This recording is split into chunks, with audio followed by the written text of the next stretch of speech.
Hello everybody, I am Crystal Clear 101. Welcome back to my channel. I have a Star Wars toy review, and today I'll be looking at the Egg Attack Action 005 Stormtrooper released by Beast Kingdom.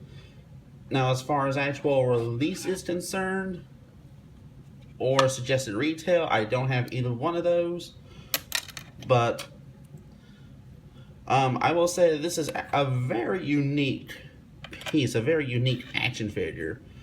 And even more unique than this is the packaging. Let's get a quick look at that. And now let's take a quick look at the front of the packaging. First off, we have the Beast Kingdom and Egg Attack Action logos in the respective corners along the bottom, along with the Star Wars logo, name of the character, and the model number along the middle. Now, along the reverse side of the packaging, we have the Star Wars logo in the top left-hand corner, along with the Imperial card and an action shot of the figure in the middle, along with the name of the character, the model number, and the Egg Attack Action series. Now, along this side, you notice how there's a flap that you can open up, and the moment you do, it opens up to a display window along the right-hand side, and along the left-hand side is product information and some basic shots, including articulation, overall accessories, and all that. And with that being done, let's get right to the review itself. And now, let's go ahead and take a closer look at this figure. First off, let's go ahead and give a 360-degree view on the figure itself.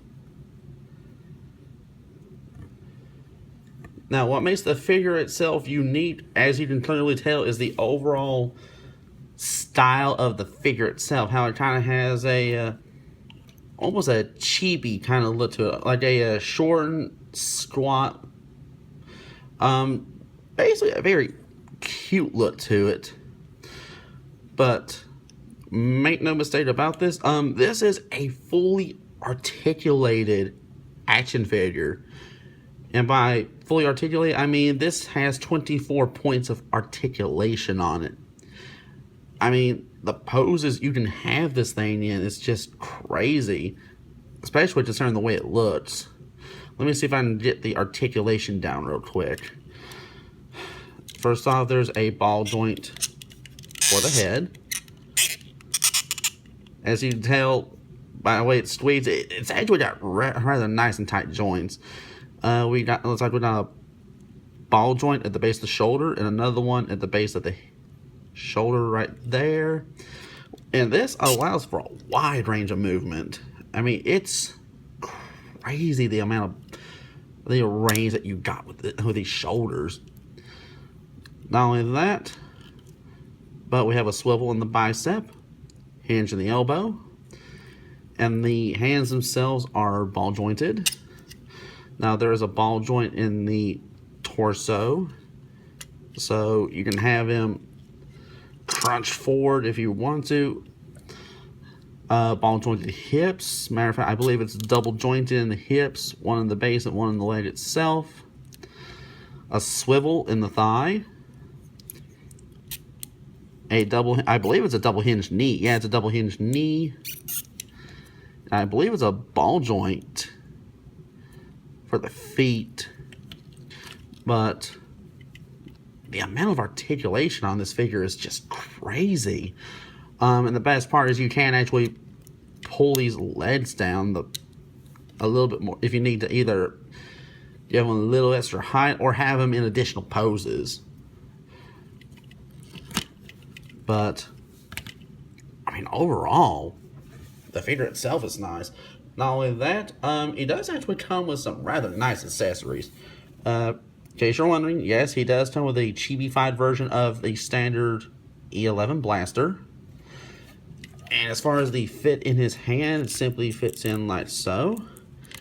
His finger does go inside the trigger guard, so it goes on the trigger itself. And he can be posed actually holding the blaster. Let me bring his shoulder forward. That's one thing I actually do like about this figure. You can bring the shoulder forward. It makes it a bit easier for him to be able to aim it. It just sort of rests in his arms like so.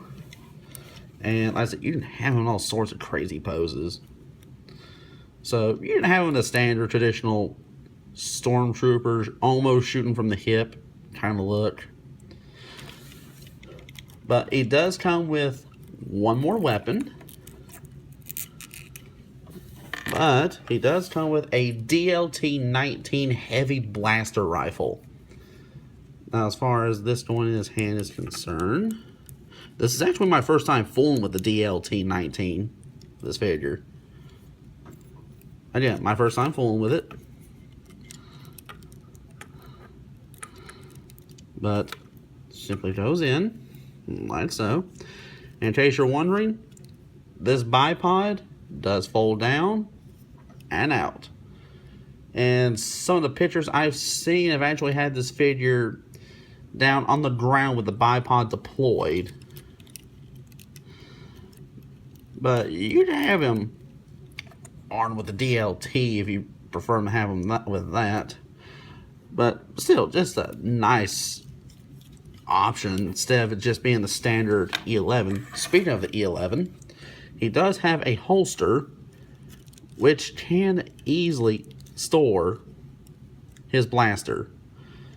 And I believe you can also have it swing back here. It's just on a simple peg, but the holster does hold his his blaster very, very well. And he does have a couple more accessories. He comes with a grand set of 3 sets of hands. Now, as far as the extra hands are concerned, let me go ahead and just get them out of the tray itself.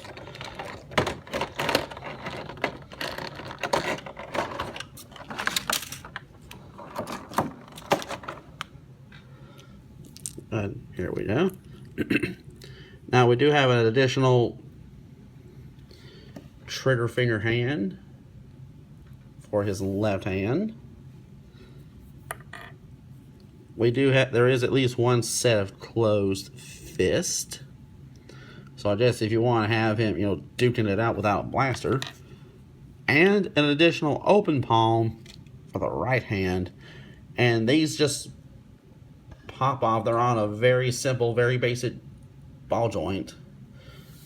So swapping them out, say, actually a breeze. And he does come with one more accessory. Now let me get these parts placed right back.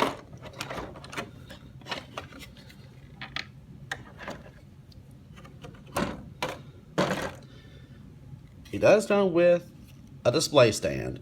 It has the name of the character, the Star Wars logo. Has this peg hole right back here, which is for this piece right here and this. So in other words,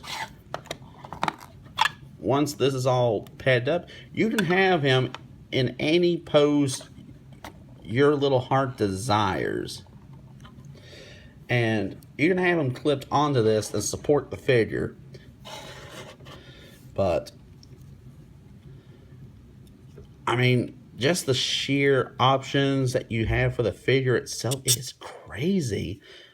If I had to give any complaint about the figure, I mean any complaint, it's just that it's a little bit on the pricey side. Now, as far as suggested retail off of regular toy shops like Big Bad Toy Store, other retailers, I'm honestly not too sure. But just going, I know this is a bad one to mention, but as far as eBay is concerned, the cheapest of these I've been able to find has been about $100. And I believe that's with the shipping included. But the figure itself is a little bit on the expensive side for what he is. He stands at about 6 inches tall. Which puts him about the same height as a standard 6-inch Black Series figure. Matter of fact, if I had one on hand, I'd show a size comparison real quick. But that is honestly my only real downside. I mean, the figure himself does have nice and tight joints. He can hold multiple poses without any real issues. And on top of that, it's just a very stylized Stormtrooper. A very stylized Imperial Stormtrooper. So if you're a big Star Wars fan, you like Stormtroopers, this is a very, very nice one to add to your collection. It does a nice little bit of variety. But if you can afford them, I do highly suggest picking up this figure. He is actually pretty sweet. But that'll wrap up my review on the Beast Kingdom's Egg Attack Action 005 Imperial Stormtrooper. Be sure to rate, comment, and subscribe, and I'll see you in the next video.